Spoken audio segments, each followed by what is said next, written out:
12वीच्या परीक्षांचे निकाल नुकतेच जाहीर झालेले आहेत. येत्या आठवड्यामध्ये 10वीच्या परीक्षांचे निकालसुद्धा जाहीर होतील. मुलांच्या पुढं आणि पालकांच्या पुढंही प्रश्न आहेत आता, की या परीक्षांचे निकाल लागल्यानंतर पुढच्या प्रवेश प्रक्रिया साधारणतः कशी असेल, काय असेल? पुढं आपण काय करायचं आहे? आपलं करिअर कसं निवडायचं आहे? हे सगळे प्रश्न पालक आणि विद्यार्थी या दोघांच्याही पुढं असतील.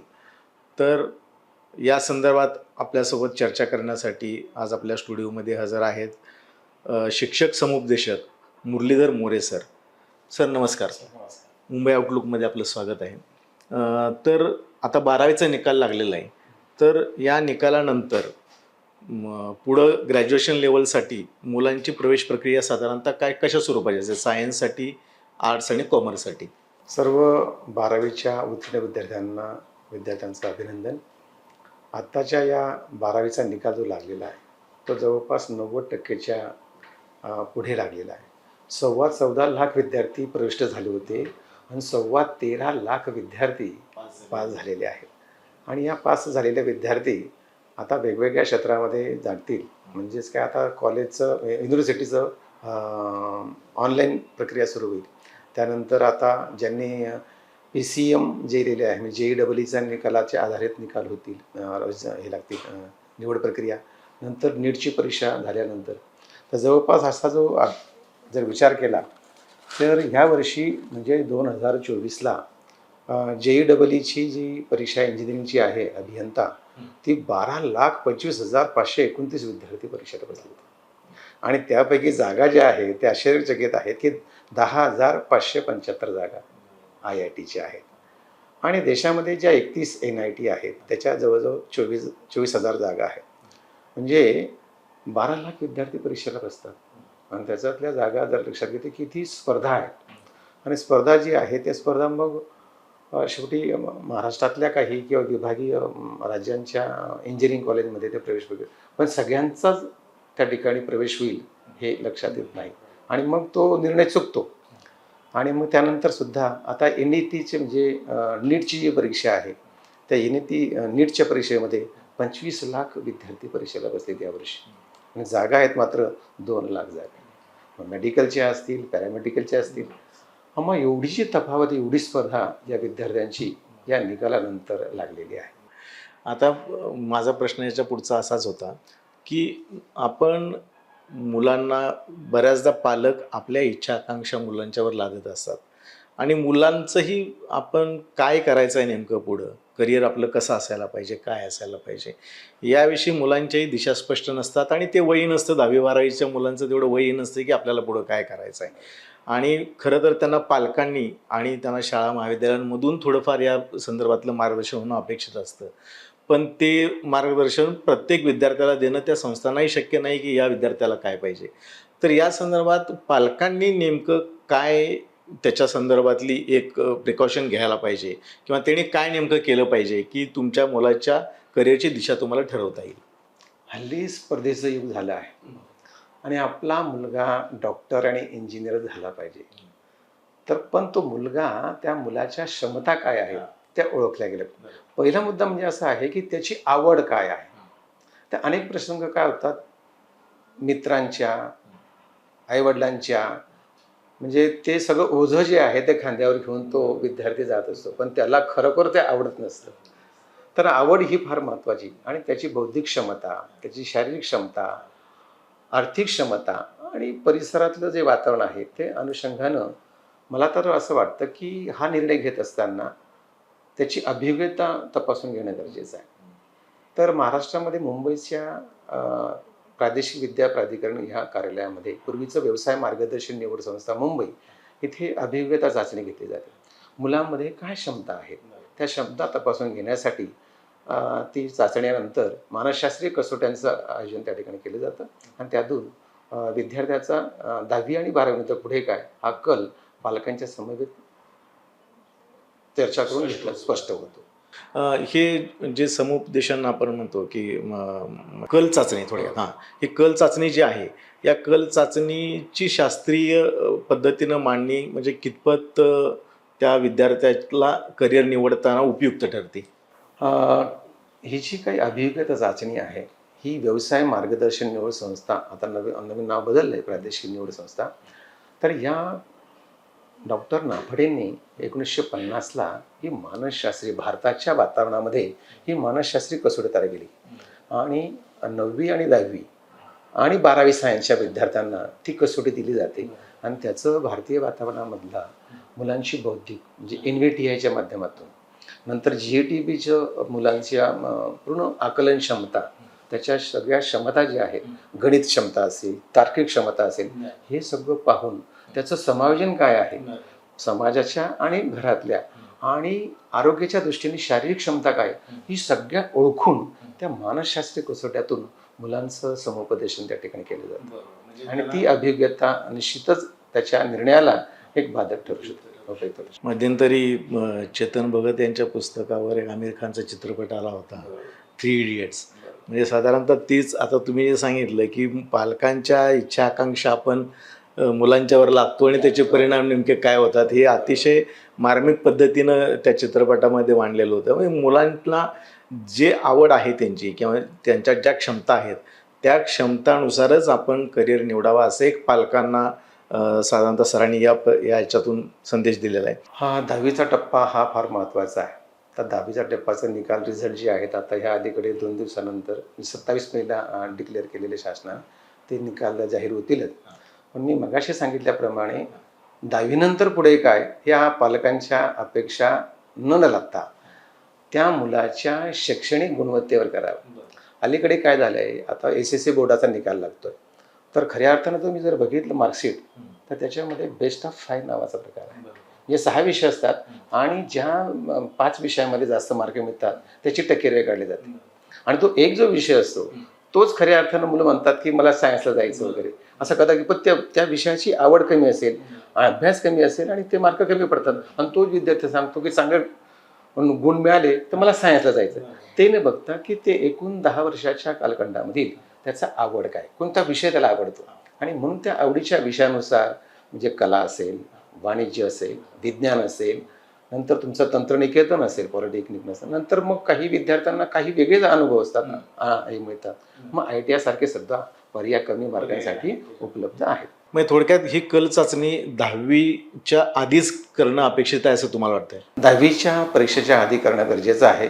एप्रिल महिन्यामध्ये साधारण शासनाने केलेलं आहे. त्याच्या आधीही खाजगी ज्या शाळांमध्ये समुपदेशकांच्या चाचणीनुसार विद्यार्थी हा निर्णय घेत असतो. हां, कारण म्हणजे 11वी पासूनच त्याला कुठल्या शाखेला जायचं आहे हे निवड करायला त्याला सोपं जाईल. त्याच्यामध्ये प्रवेश प्रक्रिया जी आता सुरू होणार आहे तर त्या प्रवेश प्रक्रियेविषयी काय सांगाल तुम्ही? प्रवेश प्रक्रिया जी आहे, ज्या विद्यार्थ्यांना कॉमर्स म्हणजे आर्ट्स आणि सायन्सला जायचं असेल अशा विद्यार्थ्यांना फक्त महाविद्यालयीन शिक्षण घेणाऱ्या विद्यार्थ्यांसाठी ही प्रवेश प्रक्रिया ही उद्यापासून सुरू होत आहे. 24 मेला ते सुरू होणार आहे. त्याचा पहिला टप्पा जो आहे तो पार्ट 1 त्या विद्यार्थ्यांची रजिस्ट्रेशन करायचं आहे आणि ID पासवर्ड जो आहे लॉग इन केल्यानंतर तो पासवर्ड मिळेल आणि बेसिक माहिती भरून तो पहिला टप्पा जो आहे तो पहिलं कुठं करायची म्हणजे आता त्या विद्यार्थ्यांनी त्यासाठी 11वी ॲडमिशन नावाची .in नावाची जी काही साईट आहे त्या साईटवरती विद्यार्थ्यांनी पासवर्ड लॉग इन केल्यानंतर आपली बेसिक माहिती भरावयाची आहे. ही आता ही जे तुम्ही सांगितली ऑनलाईन प्रवेश प्रक्रियेसंदर्भातली रजिस्ट्रेशन जे करायचं आहे ते फक्त मुंबईपुरतं मर्यादित आहे की महाराष्ट्रातल्या सर्वच विद्यार्थ्यांसाठी हे कंपल्सरी आहे, कसं आहे? 11वी ॲडमिशन प्रक्रिया MMRD जे मोठी शहर आहे, जसं मुंबईचं MMRD आहे, नाशिक आहे, नागपूर आहे, पुणे आहे, अशा महानगरातल्याच विद्यार्थ्यांसाठी MMRD ऑनलाईन प्रक्रिया, बाकीच्या ग्रामीण भागांसाठी ऑफलाईन प्रक्रिया आहे. आणि मग याच्यानंतर ही आपण रजिस्ट्रेशन केल्यानंतर त्याच्यानंतर जी मूळ प्रवेश प्रक्रिया आहे ती साधारणतः कधी सुरू होईल? मूळ प्रक्रिया जी आहे ऑनलाईन निकाल लागल्यानंतर विद्यार्थ्यांची मूळ प्रक्रिया जी आहे की आपल्या त्याच्या निवासस्थानाच्या परिघातील 10 किलोमीटर परिसरामधील त्या 10 कॉलेजेसमध्ये त्यांनी चॉईस आहे तर ती चॉईस लिस्ट बनवायची आणि त्या 10 कॉलेजांची नोंद त्या ठिकाणी करायची. तो ऑप्शन त्याला दिलेली 10 कॉलेजांची निवड करायची 10 किलोमीटरच्या परिसरात. आणि त्याच्या पलीकडे जर त्या विद्यार्थ्याला एखाद्या कॉलेज म्हणजे उदाहरणार्थ एखादा नवी मुंबईत राहणारा विद्यार्थी आहे, त्याला कुठंतरी CSTच्या परिसरातला कॉलेजला जर ॲडमिशन घ्यायचं आहे किंवा ठाण्यामध्ये ॲडमिशन घ्यायचं आहे, तसा तो पर्याय उपलब्ध आहे. मग त्याच्यासाठी काही रिझर्वेशन किंवा असं काय आहे का? नाही, तसं नाही. तर ज्यावेळेस समजा त्या कॉलेजमध्ये ज्या काही 10 कॉलेजांची लिस्ट आहे त्या नोंदणीप्रमाणे, पण रेफरन्स जे आहे त्या घराजवळच्या शाळांना पहिलं फेरी रेफरन्स दिलं जाईल आणि नंतर उर्वरित ज्या प्रक्रियेमध्ये त्याला त्याच्या ज्या फेरी होतील, जवळपास त्या 3 फेरी होतील आणि 3 फेरीनंतर त्या काही विशेष फेरीमध्ये त्याला त्याचा नंबर अपेक्षित असणाऱ्या आवड असणाऱ्या कॉलेजला मिळेल. आता या प्रवेश प्रक्रियेमध्ये विद्यार्थ्यांनी आपली जी काही जात प्रमाणपत्र आहे, क्रिमिलेअर आहे, उत्पन्नाचा दाखला आहे, ही प्रमाणपत्र आवश्यक आहे. आता काय होतं, ह्या निकाल लागल्यानंतर इतकं घाई होते की जातीचं प्रमाणपत्र नसतं, क्रिमिलेअर नसतं आणि त्या जाती जमातीच्या फायद्यांसाठी आरक्षणाचा जो भाग आहे तो आरक्षणापासून मुलं वंचित राहतात. आणि म्हणून आत्तापासून अजूनही वेळ गेलेली नाही. जर त्या मुलांनी त्या प्रमाणपत्रासाठी अर्ज केला आणि त्याचं टोकन नंबरचं प्रमाणपत्र जर मिळवलं, प्रमाणपत्र प्रविष्ट केलेचं त्याच्यावरसुद्धा, आणि ज्यावेळेस ते खऱ्या अर्थानं प्रवेश प्रक्रिया होईल त्यावेळेस ते प्रमाणपत्र जर सादर केलं तर त्यावेळेससुद्धा त्याची नोंद घेतली जाईल. किमान त्याचं टोकन तरी मिळवणं अपेक्षित आहे. सगळी प्रमाणपत्र आवश्यक आहेत, त्याच्यामध्ये वंचित राहू नये असं विद्यार्थ्यांनी ती काळजी घ्यावी. आता केंद्र सरकारनं नुकतंच नवीन शैक्षणिक धोरण आणलेलं आहे. त्याची उच्च शिक्षणामध्ये आता अंमलबजावणी सुरू झालेलीच आहे आणि शालेय शिक्षणामध्ये सुद्धा त्याचा नवीन आकृतीबंध आता येतो आहे आणि त्याची अंमलबजावणी होते. तर तुम्हाला काय वाटतं की हे नवीन शैक्षणिक धोरण जे आहे ते हे मुलांना करिअर ओरिएंटेड शिक्षणासाठी कितपत योग्य आहे आणि त्याची अंमलबजावणी साधारणतः कशा पद्धतीने होणं अपेक्षित आहे? अत्यंत महत्त्वाचा प्रश्न आहे की नवीन शैक्षणिक धोरण हे येऊ घातलेलं आहे. खरं म्हणजे ते 2020ला सुरू झालं पाहिजे होतं. 1968ला आणि 1986ला ही 2 नवीन शैक्षणिक धोरण, म्हणजे पहिलं आणि दुसरं वर्ष सुरू झालं आणि त्यावेळेस हे तात्काळ सुरू झालं. आणि आत्ताचं जे शैक्षणिक धोरण आहे 2020ला जे आपण सुरू झालं ते म्हणजे डॉक्टर के कस्तुरीरंजन अत्यंत प्रभावी असं म्हणजे देश विदेशातल्या विद्यापीठांचा अभ्यास करून हे 486 पानांचं एक रिपोर्ट शासनाला तयार केला गेला. हे तो धोरण ठरवलं गेलं आणि त्याच्यामध्ये विद्यार्थ्यांना 7वीच्या पासून व्यवसाय शिक्षणासाठी तयार करण्याचं. पण आता काय झालं आहे की याची प्रक्रिया जी आहे ही 4 वर्ष झाली, ही लवकर व्हायला पाहिजे. आत्ता शिक्षकांचं कुठेतरी प्रशिक्षण झालं ना. आता कालच्याच बातमीमध्ये बघितलं आपण, तो शालेय अभ्यासक्रमाचा आराखडा त्याची काही आता मतं मागवली गेली आहेत. ते लागू व्हायला पाहिजे. अत्यंत चांगलं आहे. आणि शिक्षक आणि विद्यार्थी हे 2 घटक जे आहेत आणि व्यवस्थापन, तर विद्यार्थी केंद्रित जो शिक्षण प्रणाली आहे त्या गरजेमध्ये आणि त्याचं व्यवसाय शिक्षण म्हणजे कोणताही विद्यार्थी, आता आपण मगाशी म्हणलो की 10वी-12वी नंतर पुढे काय, तर त्याला शालेय जीवनापासूनच करिअरची दिशा त्या ठिकाणी मिळणार आहे. अत्यंत उपयुक्त असं धोरण आहे, परंतु अंमलबजावणीसाठी मला तरी वाटतं ते मृगजळ आहे. जर विचार केला की 5+3+4, 5, 3, 3 आणि 4 अशा टप्प्यात, पूर्वीचं कसं होतं 10+2+3 असो, पण आता 5+3+3+4 असा आहे. तर त्या टप्प्यामध्ये पहिला टप्पा जो आहे तो पूर्वप्राथमिकचा आहे. त्या पूर्वप्राथमिकमध्ये अंगणवाड्यांमध्ये मुलांना प्रवेश दिला जाणार आहे. मग त्या अंगणवाड्यामध्ये शिशुवर्ग, ज्युनियर KG, सिनियर KG असं 3 वर्ष, पहिली आणि दुसरी अशा 5 वर्षाचा हा पहिला जो टप्पा आहे. जर विचार केला की महाराष्ट्रामध्ये 1,20,000 बालवाड्या आहेत आणि त्या 1,20,000 बालवाड्या एक सिंगल वर्गासाठी सुरू आहेत. आणि असे जर तुम्ही 3 वर्ग सुरू केले, नर्सरी, KG आणि सिनियर KG असं म्हणूया, पहिली दुसरी आपण प्राथमिकमध्ये जोडूया, पण याच्यासाठी लागणारं जे काही इन्फ्रास्ट्रक्चर आहे, मूलभूत सोयी आहे, तर 1 खोलीच्या ठिकाणी 3 खोल्या तयार कराव्या लागतील. मग आता 1,20,000 आहे तर त्याच्या पटीने जर विचार केला तर त्या 3,60,000 खोल्या, त्यासाठी बजेट जो आहे तो 60,000 कोटी रुपयांचा आवश्यक आहे. तो अजून केलेला नाही. आता हे खाजगी स्तरावर साधारणतः हे जे आहे ना, आता जो पहिला 5 वर्षांचा जो टप्पा आहे त्याच्यातलं बरंचसं म्हणजे नर्सरी, ज्युनियर के जी, सिनियर के जी खाजगी शाळांच्या पातळ्यावर हे आता सुरूच आहे. पण सरकारी स्तरावर हे चालवताना ह्या अडचणी येणार आहेत असं तुमचं म्हणणं आहे साधारण? नक्कीच ना. आता कसं ज्या शाळांच्या भौतिक सुविधा चांगल्या आहेत ते सुरू करतीलही. पण त्याच्यामध्ये ग्रामीण भागाचा पूर्ण महाराष्ट्राचा जर आपण विचार केला तर 1,20,000 आणि त्याच्यामध्ये 38,000 ज्या अंगणवाड्या आहेत त्या भाड्याने आहेत. त्याचं मूल्यमापन झालं पाहिजे. हे करणं शक्य आहे. मनरेगा जो केंद्र सरकारचा 90% निधी आहे तो त्याच्यातून तुम्ही जर केला असता तर आज हे पुढच्या अकॅडमिक इयर शैक्षणिक वर्षामध्ये सुरू झालं असतं. ते कसं केरळने केलं तर केरळने 11,000 कोटी रुपयाचा मनरेगाचा फंड त्यापेक्षा अंगणवाड्या सुरू केलेल्या आहेत.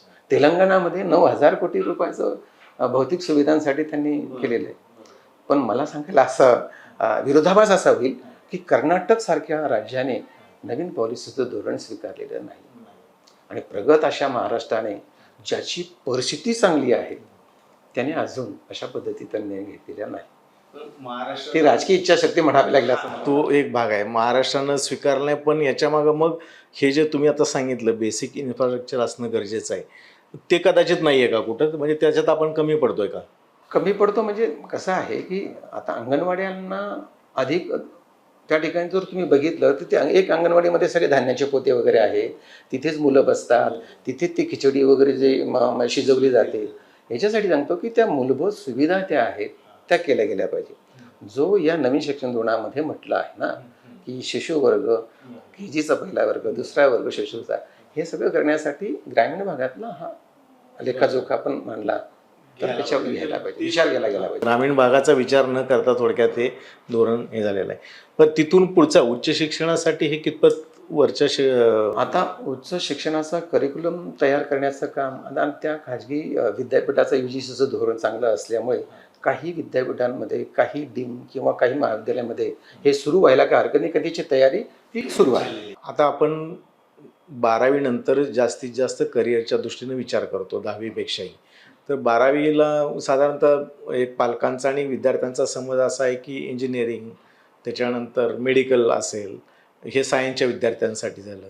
कॉमर्सच्या विद्यार्थ्यांसाठी सुद्धा ज्या काही ठराविक वाटाच मुलांना माहीत असतात की ग्रॅज्युएशन करायचं आहे आणि त्याच्यानंतर काही क्लेरिकल परीक्षा असतील तेवढंच ह्या माहिती आहे, बँकिंगच्या परीक्षा वगैरे. आणि आर्ट्सला तर मुलांना माहीतच नाही आहे की आर्ट्स करून आपल्याला काही वेगळ्या वाटा शोधता येऊ शकतात.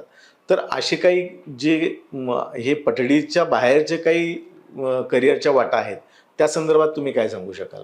करिअरच्या वाटा जवळपास आपल्याला माहीत असेल की 650 करिअर आहेत. त्यापैकी आपल्याला फक्त ठराविकच करिअर माहिती आहे. तर मला सांगायला असा आनंद वाटेल की कला शाखा ही अत्यंत इतकी उच्च शाखा आहे की ती 350 विषयांमध्ये BA होता येतं. हे पालकांना आणि विद्यार्थ्यांना माहीत नाही. आता हल्लीकडे BA with tabla, BA with harmonium अशा वाद्यांवर सुद्धा पदवी घेता येते. हे जवळपास 350 विषयांमध्ये BA मुंबई विद्यापीठामध्ये घेता येतं, अन्य विद्यापीठामध्ये घेता येतं. आणि कॉमर्स सारख्या विषयांमध्ये फक्त BCom असं माहिती आहे आपल्याला, पण BCom मध्ये सुद्धा 250 विषयांमध्ये BCom करता येतं. मग आता इन्शुरन्स असेल, फायनान्स असेल, IT असेल, अशा अनेक विषयांमध्ये त्या विषयांमध्ये आपल्याला करता येतं. तीच परिस्थिती सायन्सची आहे. सायन्सला फक्त आपल्याला इंजिनियर, मेडिकल असंच माहिती आहे. पण 110 विषयांमध्ये BSc होत आहेत. 110 विषयांमध्ये. ते मायक्रोबायोलॉजी पासून तर तुमची साधा BSc पर्यंत. साधारणतः आता तुम्ही जे सांगितलं की हे करिअरचे वाटा आहेत, पण सगळ्यात बेसिक यातली सगळ्यात महत्त्वाची गोष्ट आहे की तुमच्या मुलाचा जो काही त्याच्या क्षमता आहेत, त्याचा कल आहे, हा अत्यंत महत्त्वाचा आहे. आणि हाच मुद्दा सरांनी आज अतिशय उत्कृष्टरित्या सांगितलेला आहे की तुम्हाला तुमच्या मुलाला कुठं घालायचं आहे हे तुमच्या इच्छा आकांक्षापेक्षा सुद्धा तुमच्या मुलाची क्षमता काय आहे, त्याची आवड काय आहे, त्याचा कल काय आहे, हे बघून तुम्ही त्याचं शिक्षणाची दिशा ठरवायला पाहिजे. हे अतिशय उत्कृष्टरित्या सरांनी सांगितलेलं आहे.